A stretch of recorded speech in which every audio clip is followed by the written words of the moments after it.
दोस्तों आज हम आपको एक ऐसी कहानी सुनाने जा रहे हैं जिसमें आपको वीडियो देखने की ज़रूरत नहीं पड़ेगी। वीडियो आपका दिमाग खुद ही बना लेगा। बस आपको करना क्या है, आपको दोनों आंखें बंद कर लेनी है और अपना मोबाइल अपने कान के पास ले जाना है। अगर आपके पास ईयरफोन या ईयरबड्स है तो वो आप इस्तेमाल कर सकते हैं। तो चलिए शुरू करते हैं आज की कहानी। स्वागत है आप सभी का हमारे YouTube चैनल संपूर्ण इतिहास में और मैं हूँ आपका दोस्त साहिल बुंदेलखंड से। देखो यार, चीटिंग मत करना, ईमानदारी से दोनों आंखें बंद कर लो, नहीं तो वीडियो की फील नहीं आएगी। अरे करो ना यार, अरे अभी भी खोले बैठे हो, बंद करो ना आंखें अपनी दोनों। तो क्या अब आप कहानी सुनने के लिए तैयार हैं? चलिए शुरू करते हैं। ये कहानी है शैतान की हवेली की। राजगढ़ के पास एक छोटी सी बस्ती थी जहाँ एक पुराने जंगली जमाने की हवेली थी।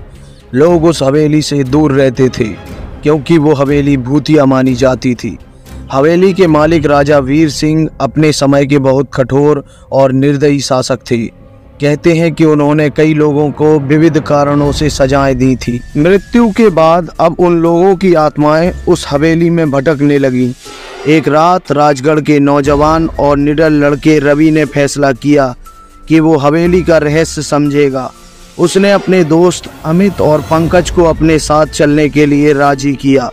वीर सिंह की हवेली अंधेरे में और भी भयानक लग रही थी।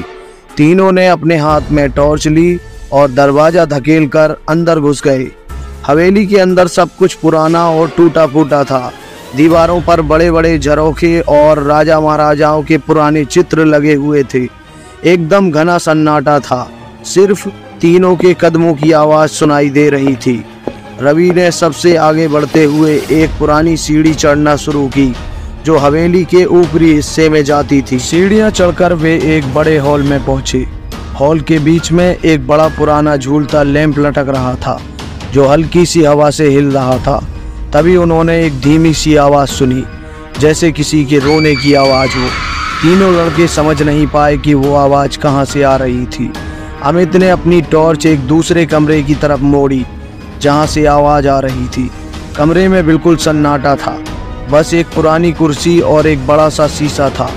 रवि ने शीशे के पास जाकर देखा तो उसे अपनी ही परछाई नजर आई, लेकिन तभी उसे अपनी परछाई के पीछे एक और परछाई नजर आई। उसका दिल धक से रह गया। उसने अमित और पंकज को बुलाया। उन्होंने भी देखा लेकिन उन्हें कुछ नजर नहीं आया। तभी उन्होंने फिर से वो रोने की आवाज़ सुनी। इस बार और तेज आवाज़ें आ रही थी। तीनों ने तुरंत वहाँ से भागने का सोचा, लेकिन तभी हॉल का दरवाज़ा जोर से बंद हो गया।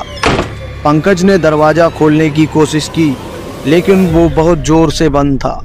अचानक से उस पुरानी कुर्सी से हिलने की आवाज़ें आई। कुर्सी अपने आप ही हिल रही थी और झूलता लैंप जोर जोर से झूलने लगा। रवि ने हिम्मत करके बोला, कौन है, क्या चाहते हो?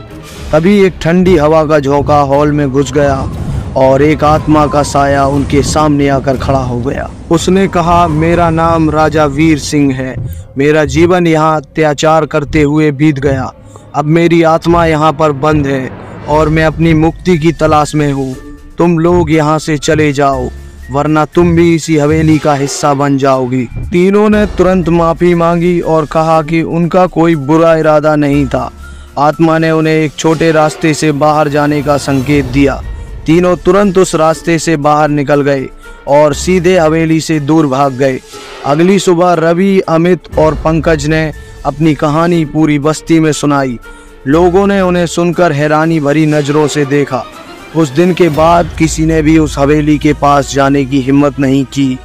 हवेली का रहस्य और भी गहरा हो गया, लेकिन रवि और उसके दोस्तों ने सीखा कि कभी भी ऐसी भूतिया जगह पर बिना सोचे समझे नहीं जाना चाहिए। तो दोस्तों, सच बताना, क्या आपके दिमाग ने पूरी वीडियो बना ली थी?